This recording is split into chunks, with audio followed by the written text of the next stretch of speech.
such sights to show you.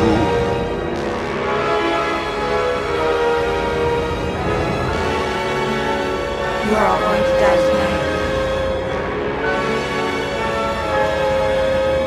This is bad comedy. That's it, man. Game over, man. It's game over. Good evening, everybody, and welcome to another episode of Hun, Your Geek is Showing. I am Callista Valentine, the top bitch of Calico, joined, as always, by the random man himself, Mr. Guy, Joseph Braithwaite. Good evening, everybody. Hello. So, how are you, Mr. Random Man? You come from far away? I'm good. Yeah, it's funny that, isn't it? You only asked me that about 5 minutes ago off the pod, but all these things have to go. Oh, how you doing? Yeah, we have to hit the checklist. I mean, Yeah, I'm about as good as you can be. 5 minutes after you asked me. yeah. God, I've suddenly got AIDS. I'm dying.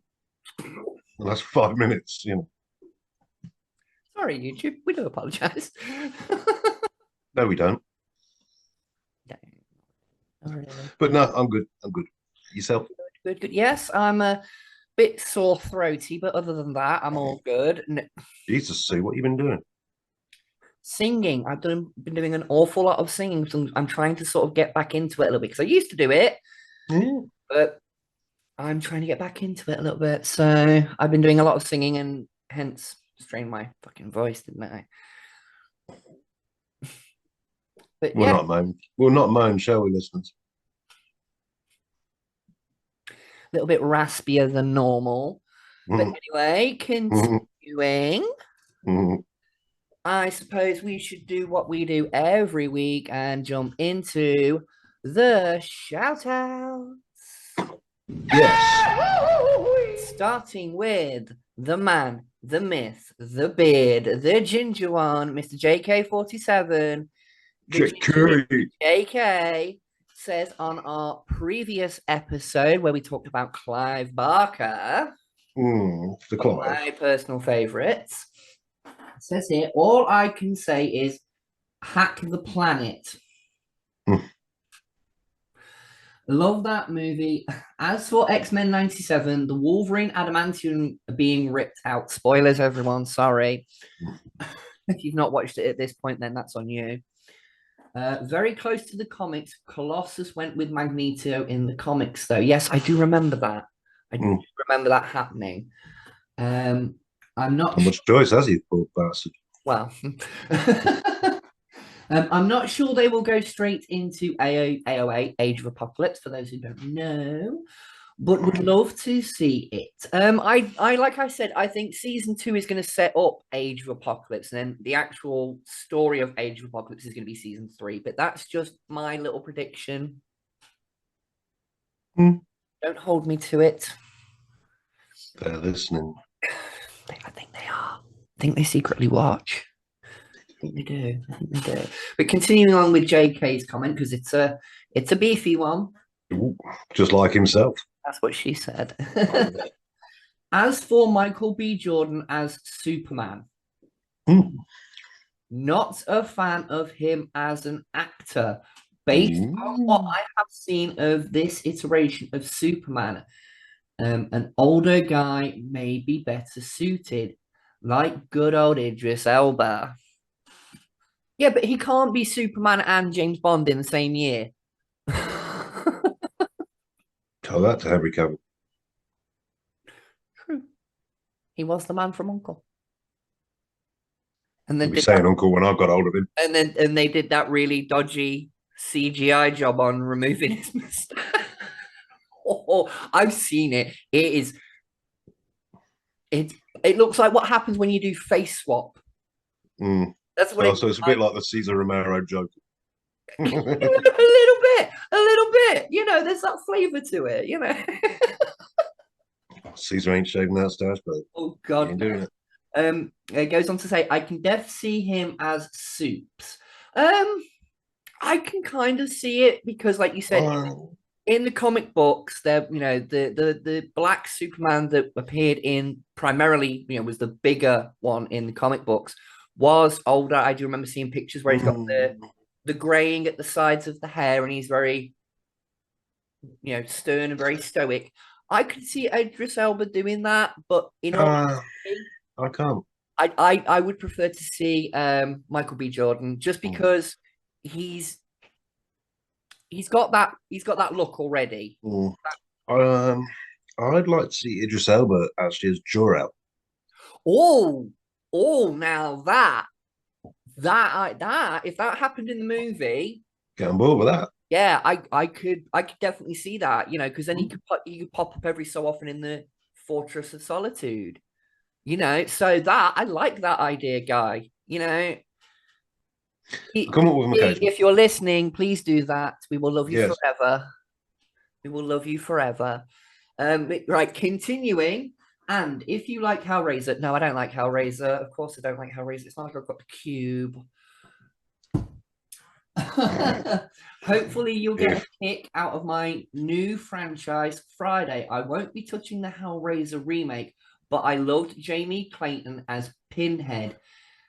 Hated the leads in the film. Still a decent horror movie. I didn't hate the leads. The character of Riley, I kind of got where she was in from a character point of view. But the other characters that surrounded her, her brother and his boyfriend and their friend, they were just superfluous. They served nothing to the plot. There was no need for them to really be there. It could have just been her and her brother, and that would have moved the story forward. And you could have cut a good 20 minutes out of the film. But I mean, they needed victims to make the body count a bit higher. So fair play. But anyway, where will that get lost? There we go. As I will only be focusing on the OG films. I hope by that you mean at least the first 4, because anything after that was not a Hellraiser movie. From Inferno onwards, they started life as another script, and then Hellraiser was shoved into it so that Dimension Films could keep hold of the rights. So anything, for me personally, anything after number 4, yeah, I'll sit and watch it if I'm doing a series watch. But for me, they're not true Hellraiser films because they were not intended to be. Although Inferno, if you've never seen Inferno, the twist right at the end, the first time I watched it, I was like, I did not spot that coming. So, Inferno number 5, it's not great, but neither is it the worst film ever made. It's just not a good Hellraiser movie. It's just that end twist makes you go, oh, I see what they did. Ah, okay. Psychological horror rather than body horror. I like that little take on it. Totally agree with you, Miss Violet. Violet wasn't on that episode. Are people still under this pre-medication that me and Violet are one and the same? Pre-medication? Premeditation? No, that's murder. I don't know the word then. Are they under the assumption, that's the word I was looking for, that me and Violet are one and the same? I mean, just because you don't see Clark Kent in the same room as Superman does not mean that Clark Kent is Superman. You know what I'm saying? Yeah, it was Jimmy Olsen all along. Yeah. It was Lois Lane in a bold cap. I'd have got away with it as well, you pesky kids. Weirdly enough, we're going to be talking about this kind of thing on the Tonight Show. There's a little there's a taste of what's coming later, folks. Take a taste. Anyway, yeah, back. Right, yeah. If you can embody the character regardless of skin, sex, or anything else, you should be able to play the role. Yeah, we will keep saying that and keep singing praise of that. It's down to the better actor for the job. That's the only thing that should matter. When you're a director and you're casting your film, show, hell, music video, whatever, it's the person who's playing the part that you should focus on, not what's here or up here or anything else. Focus on them as an actor, play to their strengths, do what they do best. Have a better time of it. But yes, that was it. Oh, and he also said, awesome vid and welcome back to both of you. Thank you. Thanks, JK. Hack the planet. Hack the planet. We're back, bitches. You cannot stop us. No matter how many times you dislike our videos and put us down, we're not going to fucking stop. until I break off on a solo career. Yeah. He goes away for a solo album, then comes back because he realizes he can't cut it on his own. I'm sorry. Who edited all of your random guy experience videos? Who uploaded all of your random guy experience videos? You kept asking me to do them, I can be asked. I suggested it to you. You agreed. You start with me, boy. You wait until the camera stops rolling. You're in trouble. Whatever you've been on, can I have a dose? Oh, you won't be able to take it. You best have half.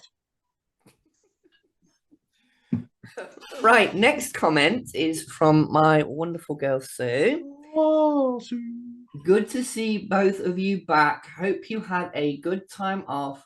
And Guy, yes, make your own song. Can't wait to hear it. See you both on the next one. Thanks for the shout out. Okay, in that case, if you'll permit me to indulge myself, here we go. And a one, and a two, and a 1, 2, 3. Cali and Sue, what we're gonna do? How we're gonna get to you together on a boat or a plane or maybe even a train. It'll all work out in the end. Ska-da-pop-pop-pop-da-pop. There you go, Sue. A little musical number from the random man himself. See? Good job. I'm perfectly willing to make an ass of myself. Yeah, well, I mean, you do that just by saying hello generally anyway, so there you go. I love you really, Guy. You know it. What's this in me back? I think it might be. I think that looks like a butcher's knife, honey. Was there a pineapple at my back there? What's that green thing sticking out my bum? Hey, at least I went round end, not pointy end, okay? Be easier to pass. So you, sir. But on to the final comment of this shout-out section. It is from the Retro Movie Zone and the son of the Pertwee, the Calico Crichton himself, Mr. Tony Harris. I nearly went off the rails on that one. You did. But Tony says, really good to see you both back. And what a cracking episode. What a cracking opening episode of the season. Get my words right. I knew nothing about Clive Barker aside from the first 3 Hellraiser movies, which I enjoyed, but haven't seen for years. Along with the amazing JK, who's reviewing the movies on his Franchise Friday thread, you've inspired me to take on the whole shooting match, including the later sequels and the recent reboot. Oh dear, Tony, you poor misguided fool. I'm just going to say this now, Tony, right? If you want to do all of the films, now bear in mind, you have from Hellraiser 1 all the way up to Hellraiser Judgment, which is technically the 11th film in the series, I do believe. Then you have the remake. So you have a total of 12 films, but Hellraiser 5, 6, 7, 8 were not written as Hellraiser movies. They were adapted into Hellraiser movies.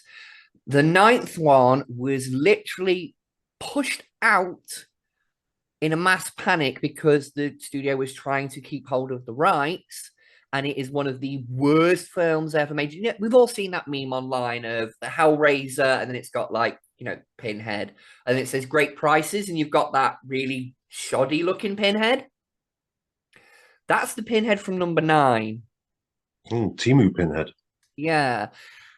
Judgment I've not seen Judgment. I have watched reviews. I've seen big chunks of it, so I kind of get the general gist of it. And it looks It looks very Grindhouse. It's the best way to put it. It's basically how Hellraiser does Grindhouse. And it doesn't look terrible.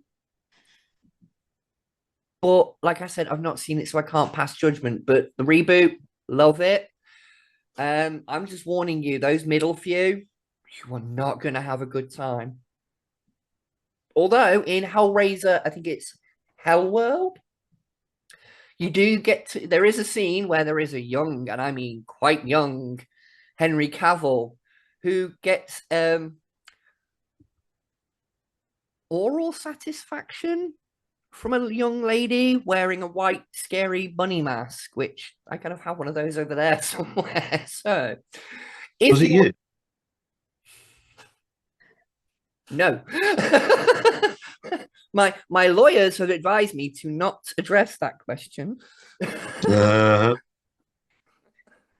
right there, Mr. Weinstein. Hey, I am not that bad. Poor Henry. On your casting couch. At least I ask. Yeah, true. They say no, I agree. Hmm. Anyway, Son of the Pertwee, carrying the fuck on with this one before we get ourselves in some real trouble.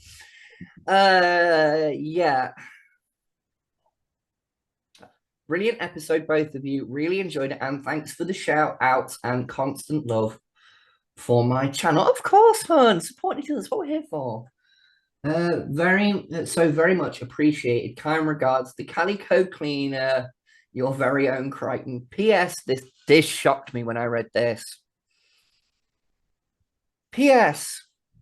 Never seen Red Dwarf. I know. Tony. When Tony now starts doing I've never seen Dot. into whatever here. Maybe I'm not surprised. maybe that should be a new segment on the show. On today's part of Tony's Never Seen, we'll do a list of films that we think he may or may not have seen. I'm not willing to do a 6-hour podcast. But but know all about it, as one of my old team leaders at work also said I reminded him of Crichton. Does he? Is it because of the way you walk? Love you, Tony. I've seen the way he walks. I've worked with him. Isn't it annoying? You turn Facebook off and you still get Facebook notifications. Right, that is it for the show. Oh, we got a bonus song. And the only boy that could ever preach me was the son of a Tony boy. Was the son of a Pertwee boy. Or even was the son of a Pertwee boy. Yes, he was.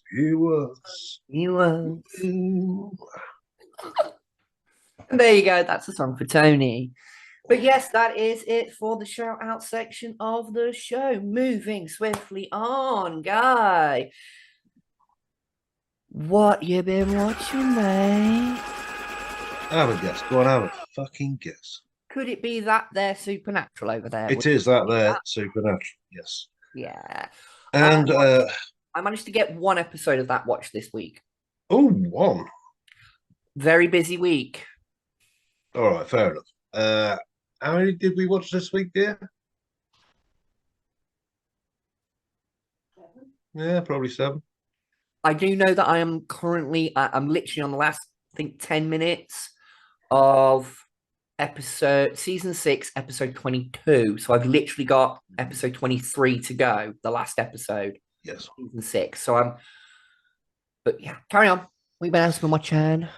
Right, I watched a little thing called Star Wars The Acolyte. Any good? Actually, yes. Okay. Yes, it's got your man from Squid Game in it. He's a Jedi. Oh, fair play. I could have found out his name. But you couldn't be bothered. No, I can't pronounce it. He's your man from Squid Game, isn't it? Yeah. Well, And Carrie-Anne Thingamy-Bob from The Matrix. Oh, Carry-On Moss. Yeah, she's a Jedi in it. Oh, okay. Okay. I may May have to watch that. I did have a bit of a thing for Trinity back in the day, so She makes for a good Jedi. It's good. If you thought the Jedi was stuffy in the prequel trilogy, you ought to see them, 100 years before the Battle of Yavin. they're even stuffier. Oh, my life. Wait, if we're going back in time, does that mean eventually we're going to see like Yoda at some point being some sort of like Jedi desk clerk? Well, no, I mean, he got to 900 years old, so he should, by rights, turn up in this at some point, but they've only shown the first 2 episodes. I was taking the piss a little bit, but I just think it'd be funny to see him being like a Jedi apprentice, like little Yoda, baby Yoda, young Yoda. Oh, no, he'd be master. No, but I mean, if they keep jumping backwards in the timeline, eventually we are going to get like Oh, well, yeah. prepubescent Yoda, Yoda with pimples and stuff. Well, prepubescent for his race is about 70. Well, there you go. But yeah, I may have to check that out because you know me, not a huge Star Wars fan, not as much as I used to be, but for the right story, for the right kind of characters, I will at least give it a check out. And up to this point, Mandalorian got spoiled for me. Obi-Wan, the only thing that really appealed to me about that was the second showdown with Vader. But the only thing that really appealed to me for that one. But anything other than that, like the more recent films and stuff like that, just Yeah. So I may have to check that out. I may have to check that out. It's worth a go. It's worth your time. Awesome. They're only, 40 odd minutes an episode. So it's not Oh, fair play. not going to take too much out of your day. Well, I have been watching. I finished up watching that RoboCop documentary that I told you about on Amazon Prime. Oh, piss it. I forgot to bloody watch that. About that, didn't you? Yeah, RoboDoc. It is actually only 4 parts, but it does list it as 1 season. So I've got a feeling there might be other ones. Nice. But yeah, I said to you last week I was on episode 3, and I was only about halfway through episode 3 at the time of recording. So I watched the rest of that episode and then the 4th episode. And it was really, like I said in the last episode, it did open my eyes to a lot of stuff that I didn't really know. Like some of the trivia that I thought may have been a thing, but I wasn't 100% certain. But then when you hear it from the cast and crew, it's like, yeah. And the one story, and I have to tell this story. There's a whole Robo wants an Oreo. I'll let you watch the scene in its entirety, but there's this scene where they're at the steel mill. One of the assistant directors or something has got a stack of Oreos, and because Peter Weller, bless him, was full method actor when he was playing RoboCop, he called himself either Robo or Murphy, and they're in between takes, and he keeps looking at this guy, looking at his Oreos, and he goes, Peter Weller swears this is not true, but the other guy swears that it is true. And he's there with this stack of Oreos, and apparently Peter Weller just goes, Robo wants an Oreo. And he's like, no, Robo can't have an Oreo, because if you have an Oreo, it's going to fall in your teeth, and then you've got to go back to makeup and get your teeth all sorted. And no, you're not having an Oreo.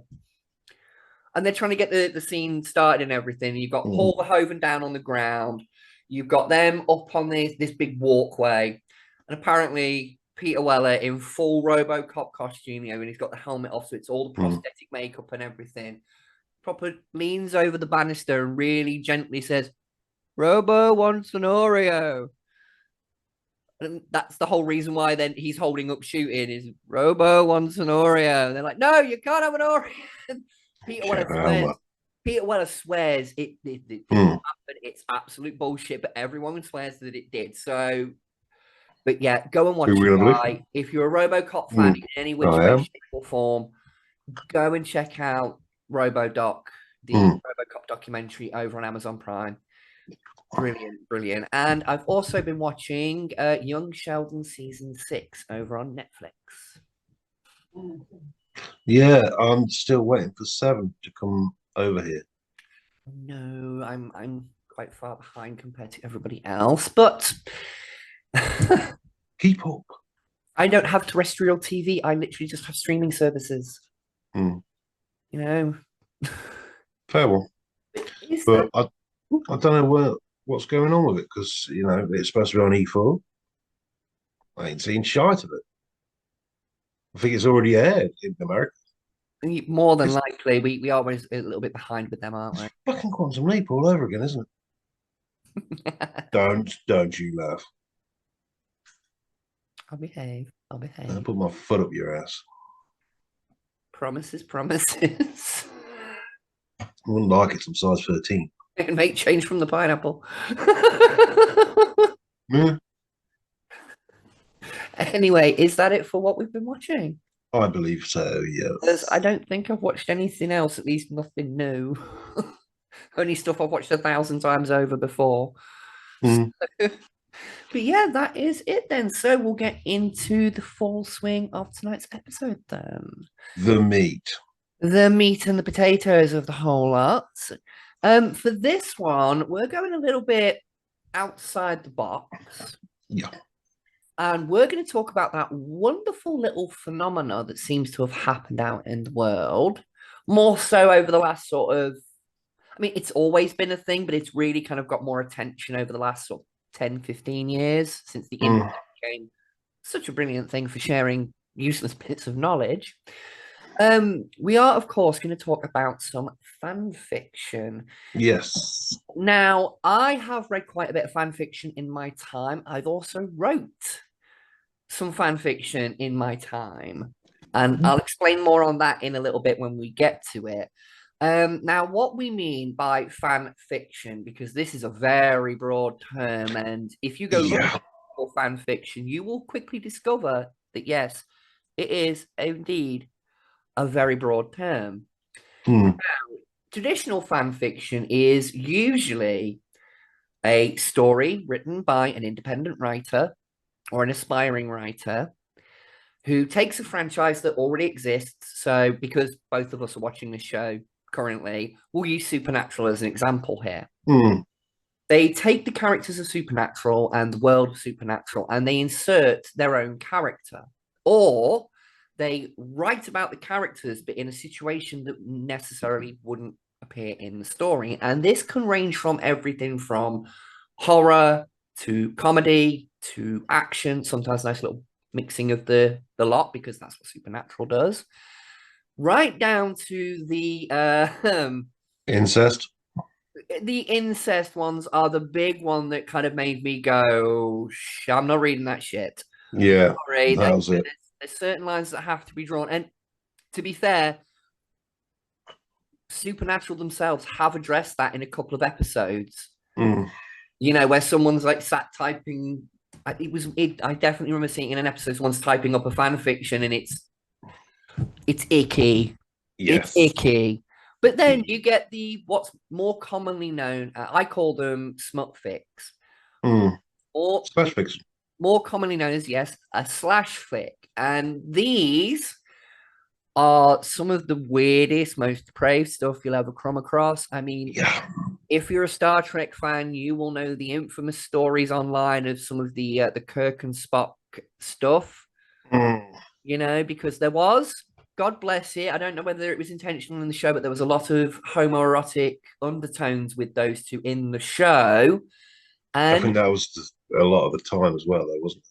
well, I guess, but there was a lot of, even looking at some of the scenes now, you're like, go on, just kiss him, go on. Hmm. You're like, go on, Spock. You know, you just want to give it him, just go, you know. How's that go? I'm not doing it again. You know what I mean? There was those moments where it's like, those two should totally. In fact, if Spock and Kirk were around in 2024, they probably would be a gay couple. Yeah.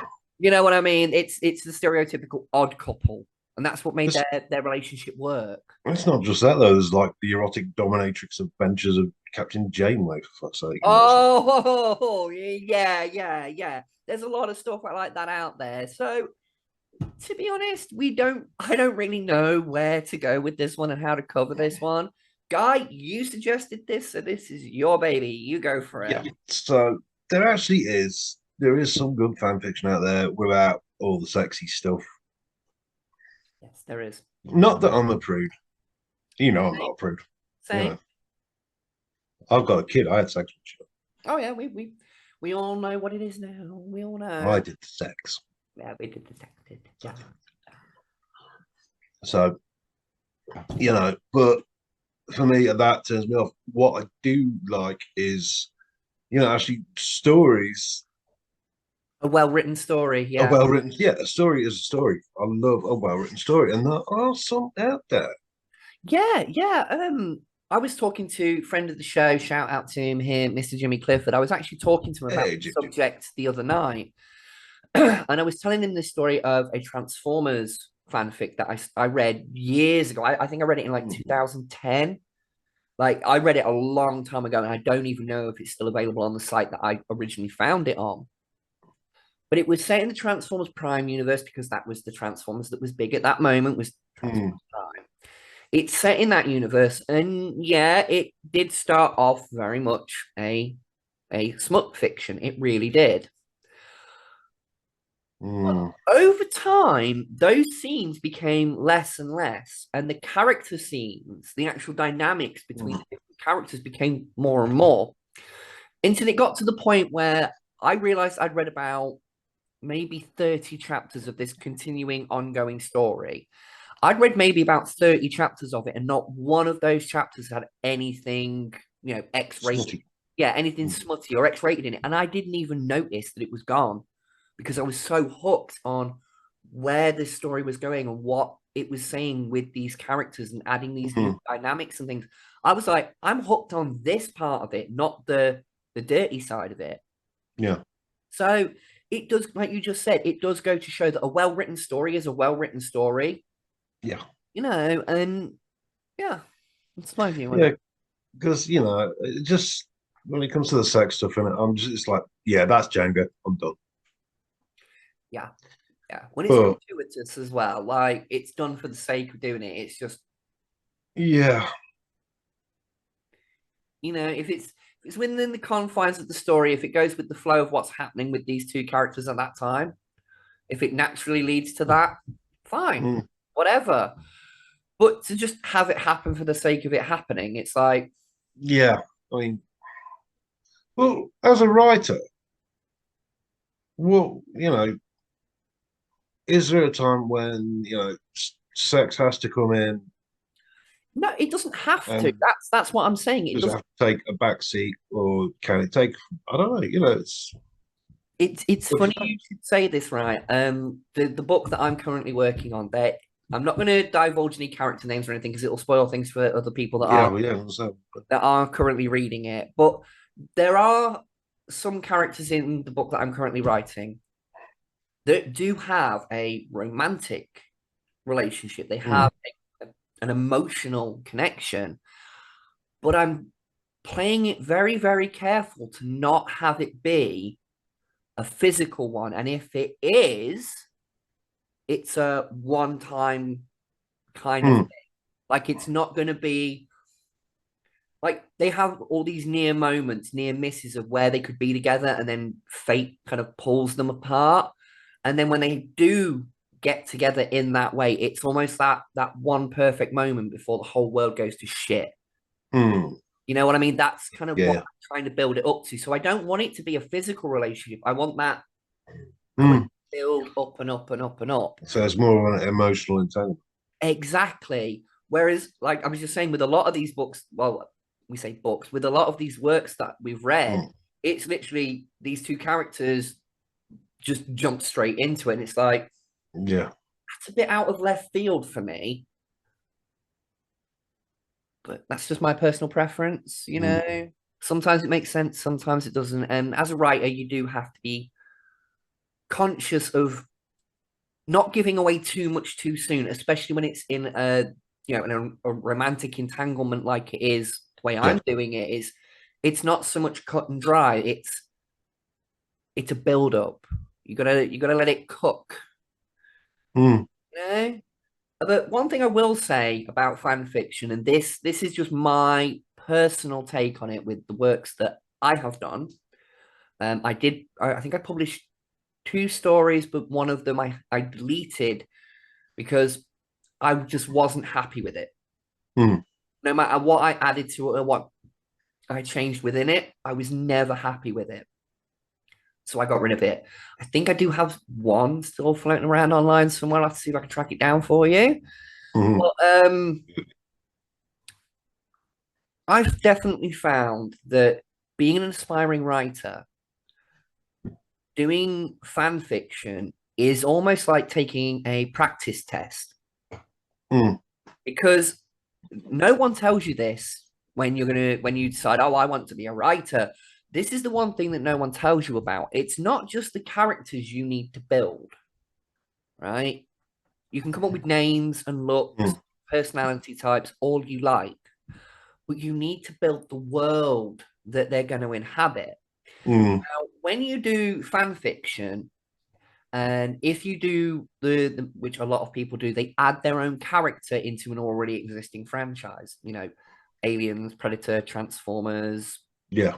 Airwolf, The Only Fools and Horses. You fucking name it, right? There's a fan fiction for it out there somewhere. Mm. And the good thing, well, I say good thing, the thing I found about it was that when I was just going, right, well, I'm going to do a Predator story, a lot of the groundwork was done for me because it's like, well, I know this about predators. I know this about Mm. language. I know this about their behaviors, their hunting habits. I've read a lot of the comic books. I've seen all the films. I've played a lot of the video games. I know quite a bit about the predator lore that Mm. do their side of stuff pretty damn well. It's just, sorry, that's Facebook again. But the human side of it, that was where I had to figure things out on my own. Mm. So it's almost like using a template Yeah. and building around it. And then if you can take what you've learned from writing those stories over into doing your own thing, creating your own world, your own characters, your own mythology, if you like, it definitely, for me, it definitely helped. Yeah. Because it's like I said, it's like training wheels. You Mm. know, that again, that's just my personal take on it. If any of the fans who watch have ever done any fan fiction, please let us know. Yeah. You know, Yeah. if you're comfortable enough with us reading it, please reach out, send us a copy. We'll gladly give it Mm. gladly check it out.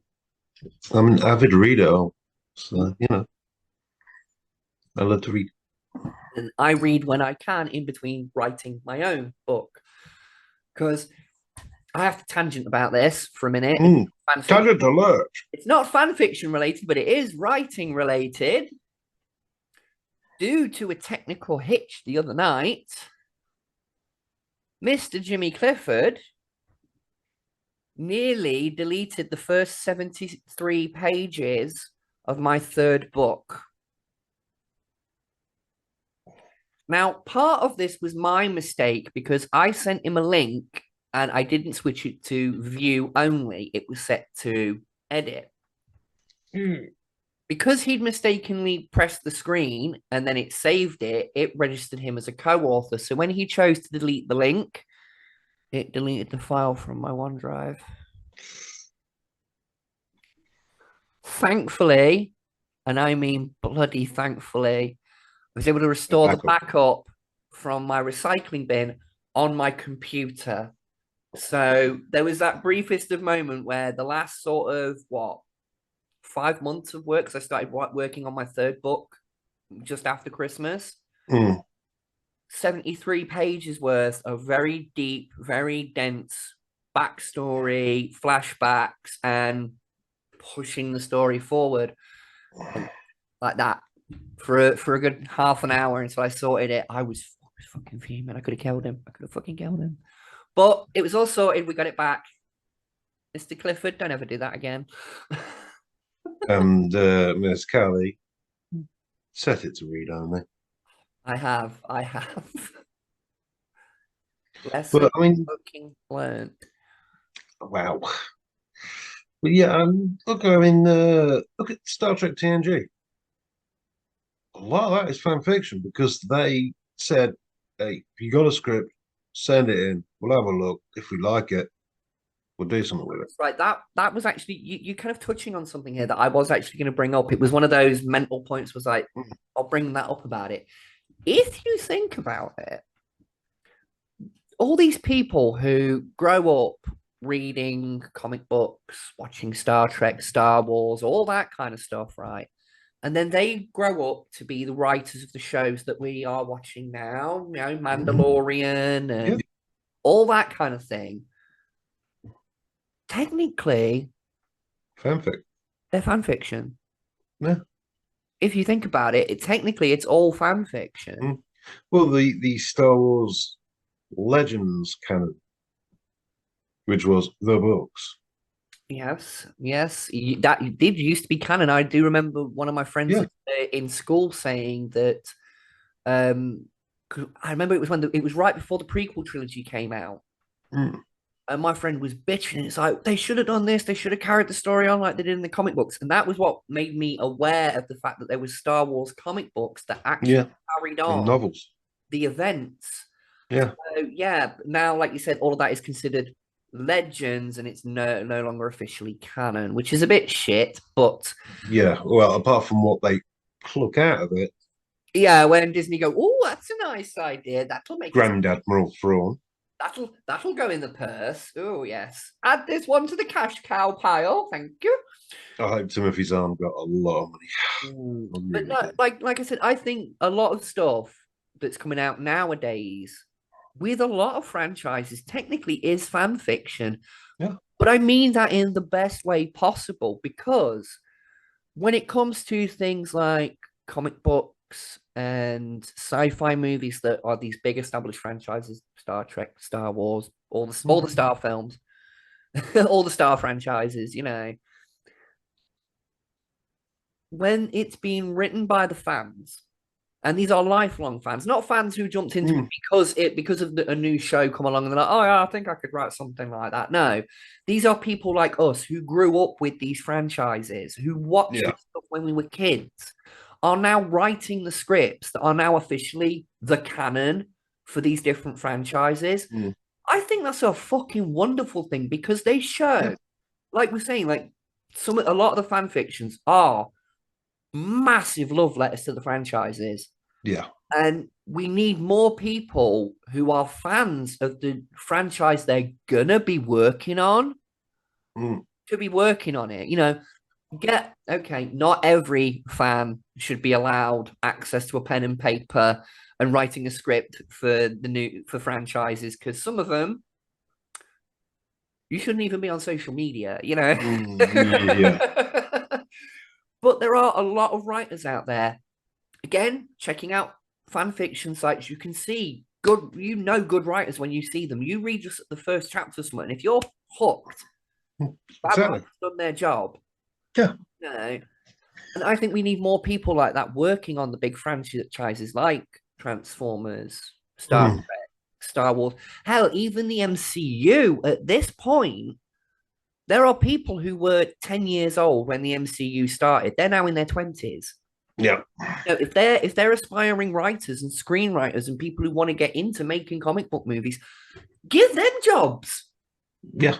Don't go with industry veterans who have never read a fucking comic book. Go with the people who grew up with them. No offense to the industry veterans, the big names out there like James Cameron and, all the other people who did the Alien films, Yeah. Don't turn to them for comic book movies, because they might have grown up with some comic books, but with the comic book fans of today, they're a bit out of touch. You need people who grew up, who are, in their 20s, in their 30s, and who grew up through the 2000s with comic books, and they get the vibe of the audience who are now paying to go and see these movies. Yeah. As we were saying the other week, things are generational, and we kind of have to accept that the older we get, newer things that are coming out are not necessarily aimed at us. They're aimed at people younger than us. I have to accept that. It's a problem we're getting old. So hire more fan fiction writers to write the current fiction. Turn it from fan fiction into actual fiction. Well, that's the thing. You can always get fan fiction to tweak it. Yeah, to be honest, right, there are a fair few fan fictions I've read, and then whatever franchise it's been on, about 6-7 months later, a very similar episode has popped up of that particular show, and I've gone, are the writers of this show secretly checking out fan fictions and going, oh, you know what, if we change this bit and this bit and this bit, we can make this as an episode. Because there's been more than one instances where I've read something, and then even a year or so later, they've done an episode that's very similar to what I've read, and I've gone, is it possible they are doing that? Yeah. One surprise. Technically, if you find it on a free use site, where people just upload and they don't pay for anything, you can't copyright it because the studio already owns the rights to it. So if they see your book or your work and they tweak it into a script, fuck all you can do about it. Yep. Apart from maybe go, hey, I did that. Yeah, you can sit back and go to your friends and go, they ripped that off from me, But that's about it. You got bragging rights. That's about it. But yeah. Looks like me. Go on then, Guy. What's your viewpoint on that? No, I totally agree with you. There's some Airwolf fan fiction I've read that is, you sort of read it and you go, damn, that fucking make a great series. It's like a continuation of. And there's Quantum Leap prequel one that I've read. Oh, yeah. Be fucking awesome. They're actually really good. And there's no, no naughtiness. No naughtiness, yes. No naughtiness. No, because I want more geekiness. I've read some really, really funny ones. And one that springs to mind, because again, I was talking to Jimmy Clifford about this one. One of the funniest ones I ever read was Transformers G1 Decepticon Retirement Home. It's basically the G1, all the OG G1 Decepticons as grumpy old gits in a retirement home. Oh, Skywalk then. What? Skywalk then. Yeah. Thundercracker. It was just some of the. It reminded me of that film with Walter Matthau and Jack Lemmon, Grumpy Old Men. Yeah. It reminded me so much of that because you've got Soundwave, he's gone deaf. Oh. And his tapes don't quite pop out as quick as they used to anymore. Starscream has had to have a tracheotomy and now speaks one of those voice boxes. And he's got dementia because he keeps going up to Megatron and going, Megatron, is that you? And then Megatron goes, here's a hint, and then gives him a backhander. And Megatron, God bless him, he has to have a catheter bag in because all those years of trigger crotching, it's weakened his pelvic floor, bless him. Oh. A little bit incontinent. So yeah, if I can find the link for that one, I will send it your way because it is some of the funniest Decepticon-based humor. It's full on, like sticks within the Transformers lore. But what if these Decepticons were in an old retirement home? Yeah, using walkers and all sorts, and it's pure comedy gold. It really is. But no, well, talking of links, I've sent you the links, so we'll put them in the show notes to the ones I've mentioned. Yes, I will. I did say to Guy, any recommendations that we have for fan fictions that we've personally read, because I'm going to go onto the old site that I used to use, dig around and see if any of my liked stories are still available, because obviously if they've been deleted due to age or the author shutting down their account or whatever, they may no longer be there. So I need to check my likes list. But any recommendations that we do have, I will drop them in the description for this video. There you go. Cool. So I think we've just about rinsed out as much as we can with the fan fiction. We can, yeah, I think so. Shorter episode today. I like that. Well, we can't all be epics. Well, yeah. This comes off the back of seeing Tony's post on Facebook today where he said his next episode is going to be a whopping 1 hour and 40 minutes. Ooh. And my heart sank a little bit because I was like, oh, wow, that's a hell of an episode to get through, especially considering next weekend my daughter is going to be here, so I may not be able to get through it in one sitting. Oh, tough shit, make her watch it. Hey, with kids like ours, it's easier said than done. Yeah, I know. But no, I will definitely try to get it watched in one go, but there are no promises on that. It may have to be 2 45-minute chunks. I'll get it done in one. I'm sure you will. I'm sure you will. But It's my favourite hangover TV. I must admit, I do like it when we do have our shorter episodes because not everything needs to be in depth, word for word, No. beat for beat. This, and this. We do that on our franchise focus episodes, especially when it's the more, I don't want to say underground stuff, but when it's the lesser known franchises that we cover, we try to fit as much in as we can so that everyone gets a nice broad view, but keep enough back so that you've got shit to discover on your own. Yes. And when it comes to films, the big name films, we will gloss over the story because it's like if you don't know the story at this point, then go and watch the whatever we're covering and then come back and watch our episode. Because otherwise, it won't make any sense. Yeah. Just saying. Sorry. Yeah, we are not the scene for scene people. No, because I can't be honest. We used to try that, but then when it came to the point where we were doing a franchise that was, say, 5 or 6 films, and we went through every film, story beat for story beat, film by film, it got to the point where we were recording for coming up to an hour, and we weren't even halfway through, and we had to. Yeah. Stephen King episode springs to mind on that one. Both of us were like, we're pushing, we've gone past the hour mark on episode 1. And we're not even halfway through on this. That's why we decided the Stephen King episode had to be a 2-parter because it was just there was no way we could have done a 3-hour epic like that in one sitting. Both of us have lives outside of this, and considering we record on a late Sunday evening, we don't want to be here till nearly midnight. So no, we don't. We just don't. As much as you'd probably love to hear us talk for that long, we personally don't want to talk for that long.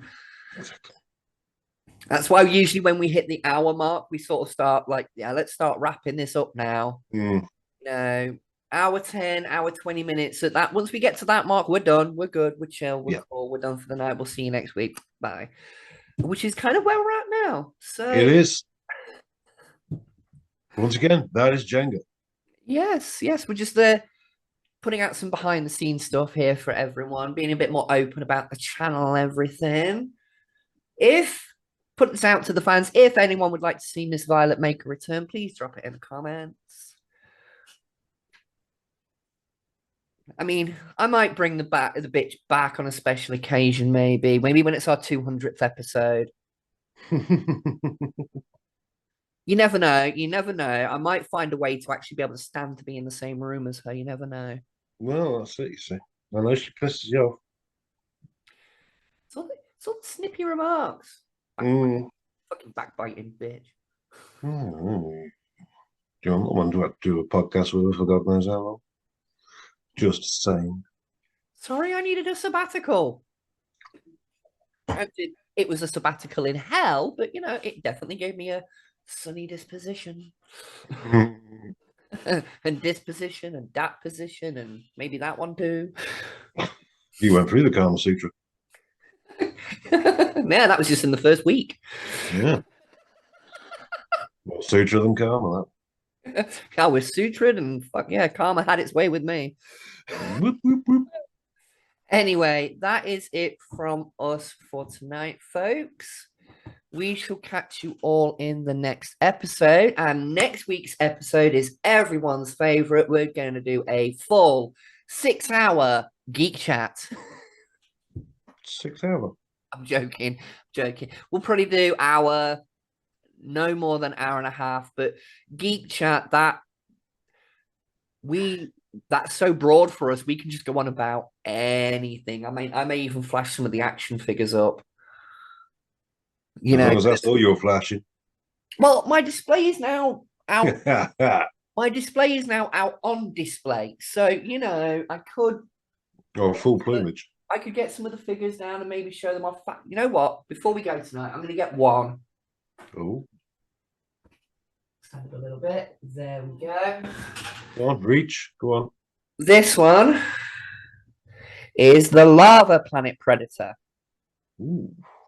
Now, that one is a remake of the old Kenner toy from the 1990s. And the reason why I got this one is because the Lava Planet Predator was the first Predator figure that I ever bought when I was a kid with my own pocket money. So that particular figure has very nostalgic feels to me. So to have an updated version of it, He lives on a lava planet and he's wearing a loincloth. I think the idea of it, from what I remember of the lore behind this particular predator, is they live in the volcanic regions of the predator planet where their cloaking technology actually reflects the radiation coming from the lava, and that's what these ripples are, and it gives them that red hue. Phew. Yes, that's the idea. It's meant to be that this is basically their camouflage, the red, and this is where the radiation from the lava is reflecting back off of it, causing these scattered images. That, from what I remember, that's meant to be the idea, but this Yeah, but guy, he's still wearing a loincloth. He's going to burn his junk off. well, but this one has very loose hips. He I is bet he does. He's one of the older ones, and he suffers from that very tragic syndrome of, because he's made out of mostly translucent plastic. Has he got the arm? Is that why he's loose? Fucking horny pred all day. Well, I mean, if you stand him just right, it doesn't look like he's doing a hip thrust. You see, he's got the arm. Fucking, you stand him like that, he looks like fucking Urkel. Yeah. It's pelvic That is one of my favorite predators, the lava planet. There we go. So yeah, I may show some figures off next week for Geek Chat. But there we go. I keep saying goodnight. We're not fucking going. The energy drink is kicking in. Can you tell? Yes. So. But yeah, anyone in the comments, if you'd like to see anything off of my collectible shelf in a video, just say. Just not the shelves in the bedroom. What? No, because that's only DVDs there. How bad it is, you saucy object. On that note, good night, everyone. See you next week. Bye.